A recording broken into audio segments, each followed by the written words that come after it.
Tu vois, avant la Première Guerre mondiale, comment c'est bon, hein, ici, il y avait la Suisse déjà. Et c'était le monde des empires avant la Première Guerre mondiale. Ici, tu avais un empire, hein, l'empire des Français. Ici, tout ça, c'était l'empire allemand. Hein. Tout ça, après là, c'était l'empire russe. Tu vois, la Pologne, ça n'existait pas. Enfin, ça existait, mais ça s'appelait pas la Pologne, ça s'appelait les Prusses. Les Prusses. Et les Prusses, ils étaient rattachés à l'Empire allemand, ils n'étaient pas avec les Russes. Hein. Ici, tu avais l'Empire austro-hongrois, là. L'Austro, je sais pas si on écrit comme ça, hongrois, quoi. Hein. Là, bon, bah.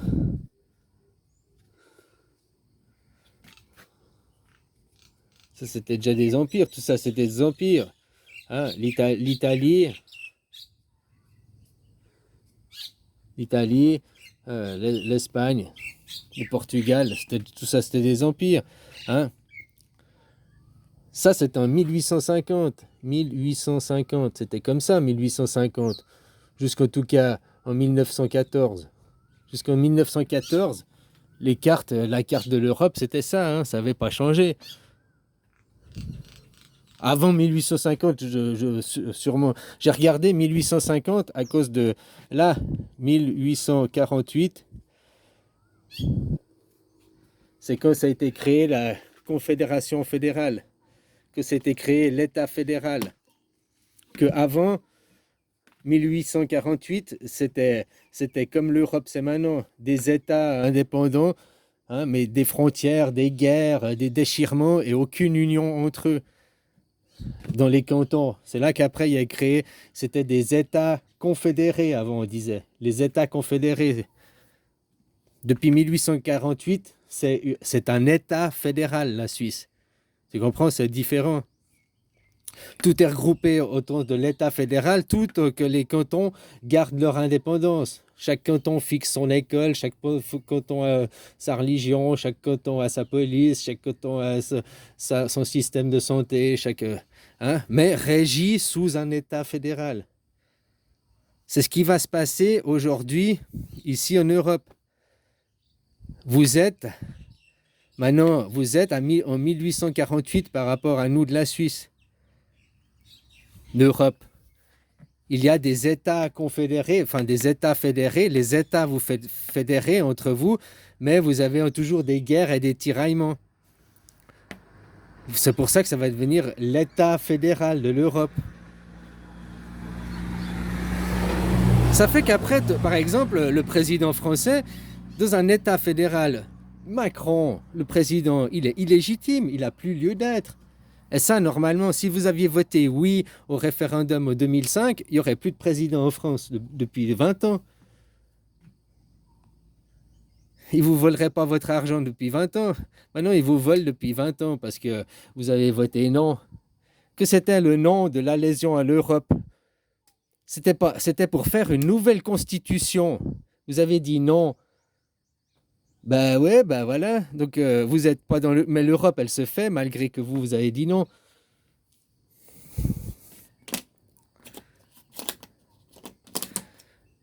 Ça, jusqu'en 1914. La World War 1, quoi. Hein? Et puis après, il y a eu il y a eu 20 ans où c'était les armées qui étaient au pouvoir. Puis après, à la fin de la Deuxième Guerre, ouais, il y a eu à la fin de la World War 2, c'était la création des nations, quoi. Ça avait commencé avant le démantèlement, mais les nations, ce que je voulais dire, les nations, après la Révolution, les nations, la création des nations euh, comment j'ai dit, des nations fédérées, voilà. De l'Europe, oh, putain. L'Europe, ça date de 1948, la création de l'Europe. Juste 100 ans. La Suisse, on est un bêta-testeur. Pourquoi la Suisse, ils ne se font pas attaquer? Bien sûr qu'on subit des pressions, bien sûr que les lobbies, les forces de l'argent, les forces obscures, elles agissent aussi. Bien sûr. Hein, avec l'argent, ils essayent aussi de corrompre et tout. La seule chose qui sauve la Suisse, c'est la démocratie directe. Ils ne peuvent pas arriver et changer de président. Ça fait la stabilité. Regarde la France comme c'est pas stable comme pays. Tous les 5 ans, ça change de président et les lois, elles changent. Alors, elles changent toujours à l'avantage des riches, hein, là, en l'occurrence. Mais voilà. C'est-à-dire que là, ça change de conseillers fédéraux. Les lois, elles restent, c'est stabilisé, quoi. Et ça évite les guerres, parce que qui c'est le chef? Le président, c'est le peuple. Ça, c'est la démocratie. C'est la seule, actuellement, c'est la seule démocratie au monde. C'est la seule démocratie au monde. Parce qu'on a la démocratie directe, le citoyen est souverain. C'est pas du pipeau. Ici, la démocratie représentative n'est pas de la démocratie. Quand c'est que le citoyen y vote? Quand c'est qu'on pose des questions aux citoyens? Voilà. Mais maintenant, entre la guerre là, qui a fini en 1948, qui était la création de l'Europe, tu vois, 100 ans après, et maintenant on arrive 100 ans après, où vous allez. Ces paradigmes-là, les empires, ça a duré 1000 ans. On ne change pas de paradigme en un an. Il faut former les institutions, il faut former les gens, il faut que tout le monde se forme. Tu comprends ce que je veux dire? Maintenant que ça a été formé, le but maintenant, c'est de casser et de rentrer, de créer une Europe, un État fédéral d'Europe, comme c'est la Suisse. Ça évitera les guerres, les tiraillements, hein.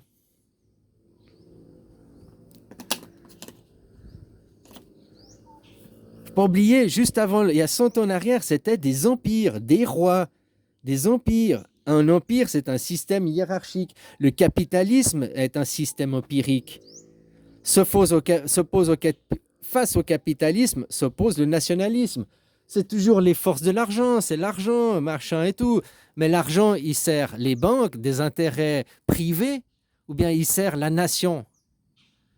C'est tout, c'est juste où vont les forces de l'argent. Là, actuellement, le boss des boss, eh ben, c'est les banques.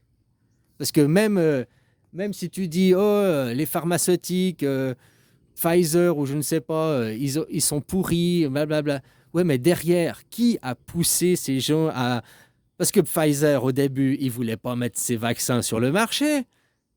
Parce que ces vaccins, ils n'étaient pas. Alors, tu te rappelles, ils ont négocié des clauses qu'en cas de problème, ils étaient lavés, blanchis de tout soupçon, quoi. Ils ne pouvaient pas être accusés.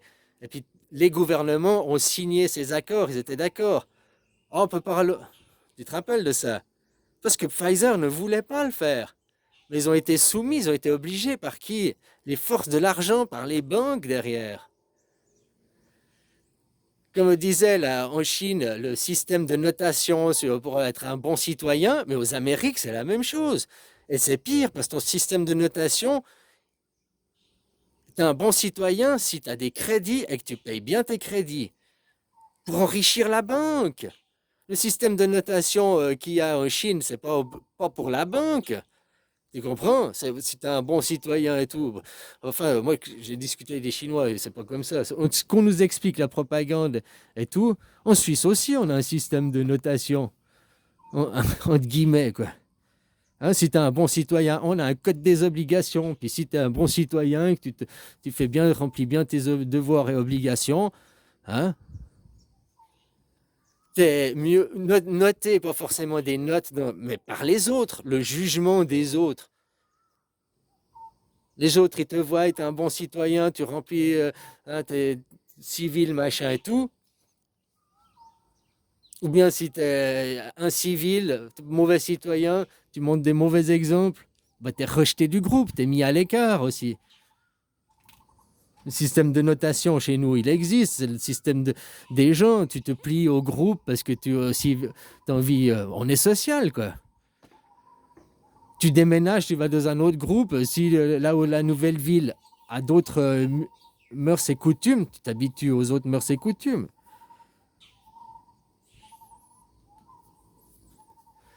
Enfin voilà quoi. Maintenant, ce qui est, c'est qu'il faut passer. Regarde, Trump, il représente l'empire, tout représente les empires. Tous ces systèmes empiriques qu'il y avait avant, ces systèmes hiérarchiques, ces systèmes, c'est tous des systèmes suprémacistes. Il existe un seul, c'est ça le pire, des systèmes anarchiques, des systèmes non suprémacistes. Il n'en existe que un, c'est le national-socialisme, avec, avec l'anarchisme et le polythéisme. C'est ça, c'est ce qui est représenté ici, quoi.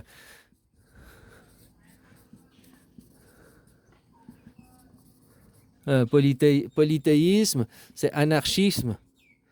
Anarchisme. Anarchisme au sens pur du mot, hein, sans gouvernement, égale égale le citoyen souverain qui représente le vote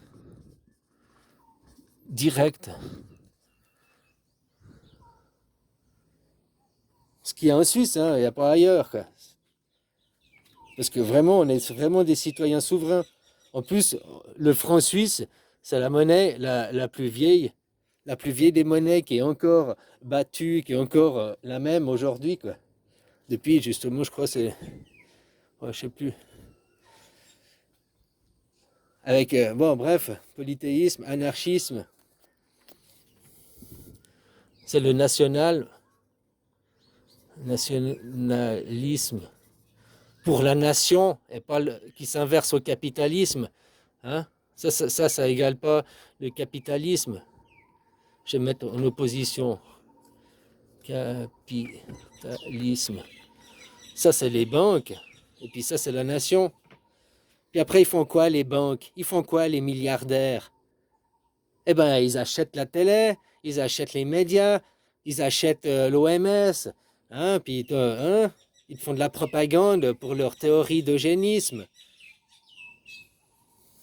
L'eugénisme, une partie de la théorie de l'eugénisme, c'est on veut réduire la population mondiale, oui, de ceux qui n'ont pas des bons gènes, à leur avis. Par contre, ceux qui ont des bons... Elon Musk, c'est un eugéniste. Lui, il fait 12 enfants parce qu'il estime avoir un super bon gène et il veut répandre son gène. Mais il veut pas que les autres puissent répandre son gène. En plus, je sais pas, il est atteint Asperger, là, machin. Bah, tu vois qu'il a pas un bon gène. Enfin bref, de toute façon, c'est les nazis là-bas.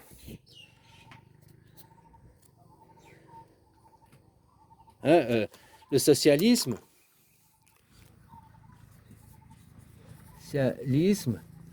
qui s'oppose à la démocrates. Parce que derrière les démocrates, en réalité, c'était le communisme.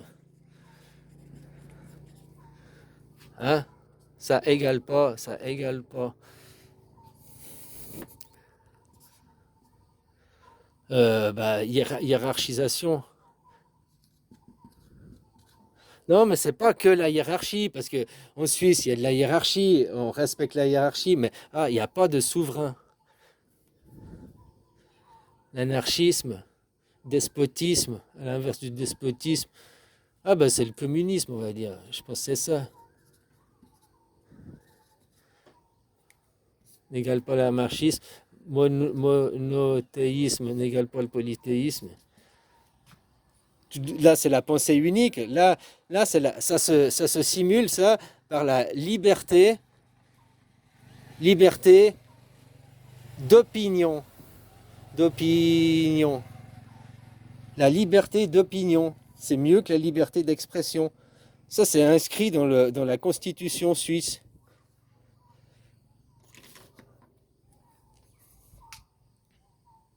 Et ça, ce système-là, aujourd'hui, ici et maintenant, c'est le seul système qui n'est pas un système suprémaciste. Hein. Tous les autres, tous les autres. Donc tu mets même l'Église, tu mets même le Coran, ou bien tu mets même... tout ça, c'est des systèmes suprémacistes. Et puis, ça, c'est la même religion. Hein. Il y a l'étoile de David au-dessus de tout. Eux, c'est les élus, on est au-dessus de tout.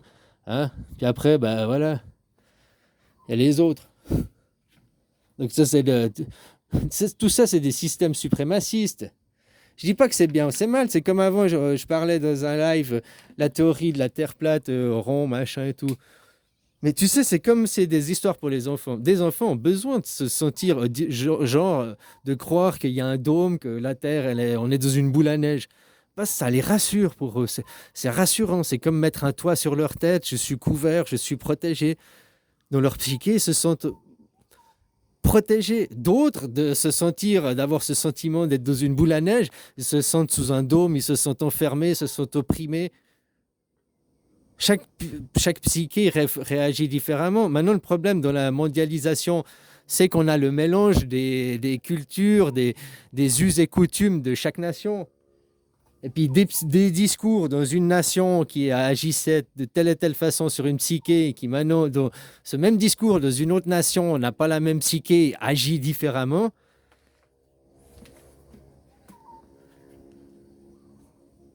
Enfin voilà quoi.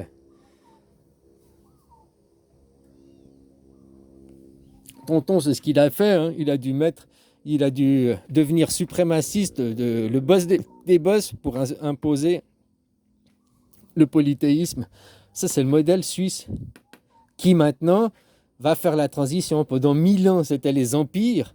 Maintenant, pendant les 1000 ans à venir, ça va être les nations. Mais là, ces 80 ans à venir, ceux qui sont au pouvoir aujourd'hui, c'est les oligarques d'avant, c'est ceux qui étaient les maîtres des empires d'avant.